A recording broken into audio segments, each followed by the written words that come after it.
we were very, very, very excited for this match. Yeah. You know, Jade Cargill, Nyla Rose, and Thunder Rosa. You know, we were there live at All Out when we saw Jade eliminate Nyla, then Thunder eliminate Nyla, Nyla eliminate Jade, and then Thunder eliminate Nyla, and now they're a triple threat.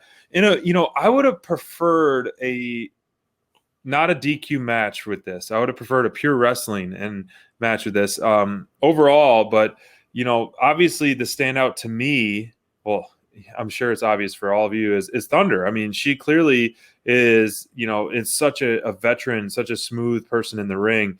You know, Nyla has a lot of experience. Jade is still relatively good, new in the business, and so she's going to benefit so much with Nyla and so much with Jay in the ring. You know, if they start to feud, as we hope to do. But man, it is the fire that Thunder brings, which we've talked about time and time again. The kicks that Thunder brings, the insane drop kicks that Thunder brings, man, they are brutal. This is what we love about her. She's not going through the moves; she's whooping your ass. And in the ring every single time. If you took the double drop kicks to the chest and the back, oof, I mean, like they said, I'd be done. 1, 2, 3. I'd be done. I'd be done after those. Yeah. Bonds, I see you sitting there smiling. You know, I see you sitting there smiling, and I think that there's this could be a healthy thing, guys. Yeah. Because I see both sides of this, and I can be I can be the mediator for once instead of being the heel. Bonds, I feel like you're ready to kind of check Downey into the boards and tell him, how can you possibly say that Thunder Rosa was the standout when Jade was standing tall over her at the end of this one? I know you're a big Jade fan, and yes, SPD and I love ourselves some Thunder Rosa. So sometimes this show can kind of skew to be biased towards her because we personally love her work. But you add this secondary touch, and I saw you grinning ear to ear. I know what you're thinking in there. Oh, yeah. You've known me since I was a little kid. You know what I'm thinking, man. I know exactly what you're thinking. And SPD, I understand your point. I think that Thunder was awesome in this match, but, you know, the visual, the ending with Jade standing over Thunder in victory, that's right what there. I take out of this match, because we've been calling for it for months, guys, and we can't, like, call for something and then be bummed when we get it. You know, like Jade got that big win tonight. This is the biggest win of her career. Without a doubt.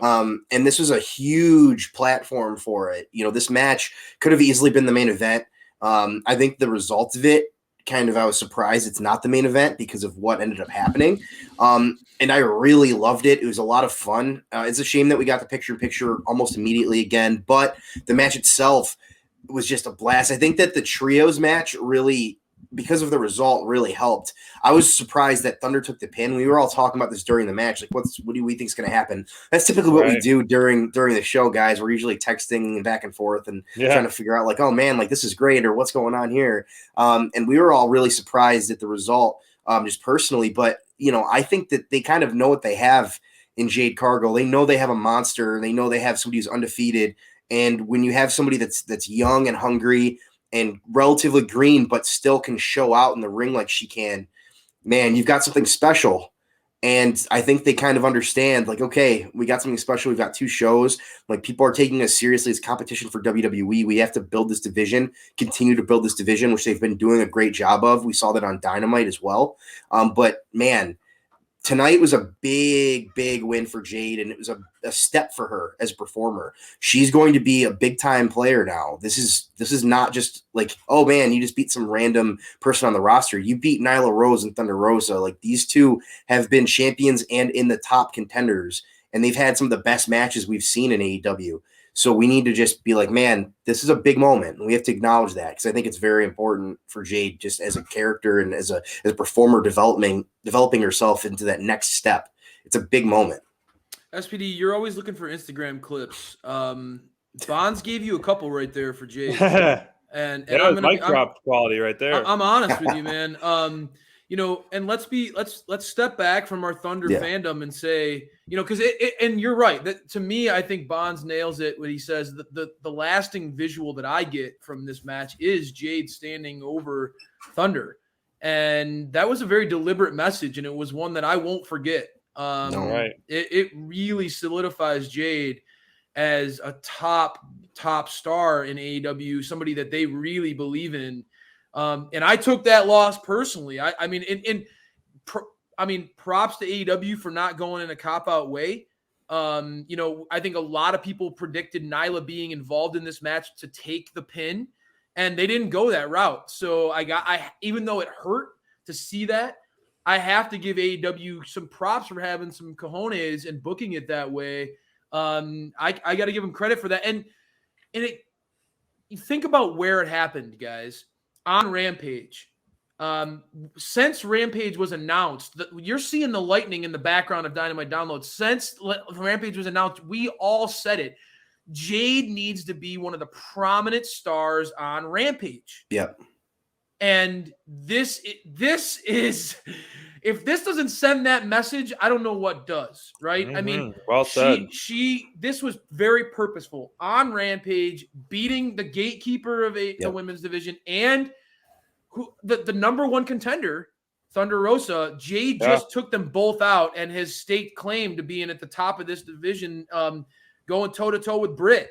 And I think that AEW really, really sent a very clear message with this victory. I'm excited to see where it goes, man. Jade has a ceiling that is very rarely found in this business. You want to tap into people who have potential to be big stars, right? And guys, Jade has that in spades. So even though I mean, again, Thunder is a sentimental favorite here, and it hurt to see that happen the way it did, but Jade definitely deserves it. And I'm not going to be bummed. I initially was bummed, but I'm not going to let that linger.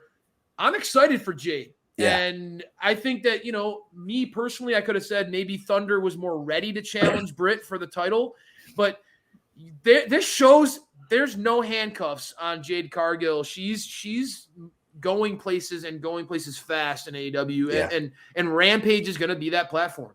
I mean, we've said it time and time and time again, and we will continue to say it until the cows come home. But Jade is a star, period. Give us your best. Jade is an absolute star, and her star is rising by the day, by the week. And I mean, there's, like you said, no limit to her. I mean, those 5 to 6 chair shots. I mean, that chair was dented. Those are brutal. But the reason being, I was texting you guys, like, Jade needs to win this one to keep her undefeated streak going, to keep the dominance going, to keep this star and dominant performer. She does, it would do her more good than to have this win than anyone else. Like this, even though Thunder took the pin, I mean, she took 5, 6, 7 chair shots for a loss. It wasn't like she was getting a boot to the face and taking a clean pin. In a triple threat. It wasn't a clean loss. I mean, Thunder power bombed Nyla Rose through a table off the top turnbuckle. Right. Thunder Rosa drop kicked the crap out of everyone. Thunder Rosa both these women's faces in tonight, and the crowd was on fire for Thunder Rosa. And I don't think any steam was lost in this, but it definitely helped establish Jade being the beast for sure. Bonds. I mean, before we transition into the next thing, I think that the only thing that I will say as a caveat in defense of Thunder is she has had some high-profile, heartbreaking moments recently with the Battle Royal, losing to Ruby, coming up just short in that, and now it's coming up just short in this match. Maybe this is what Britt uses as her ammunition against Thunder eventually, and when they go toe-to-toe, is that, Thunder just comes up just short. I mean, I will just say that I would be careful with how often we get to see this very impactful visual of Thunder Rosa coming up just short, because you can go verge on the Rocky thing where you got this underdog who kind of gets knocked down and keeps getting back up, but you don't want to go past that line and start to lose credibility. We don't want to do that, because we all think that Thunder can be that top baby face. The one thing that she has on Britt is that win, that deathmatch win, man. Like that's a big one. So I think that they've got a little bit of room, which is good. Good point. Because that visual, again, that's the last big women's visual that we got. other than Britt winning that title. I would argue that this is going to be an iconic visual in AEW women's history. I think that Jade solidifying the number one contendership in the fashion that she did. I think this is one of those visuals that will stick with us. And I agree with you. Thunder definitely has that ace up her sleeve. She did beat Britt in the biggest women's match in AEW history and the first women's main event in AEW history. So she does have that up her sleeve, Bonds. I agree with you. But I'm just saying. Oh, you're right. 100%.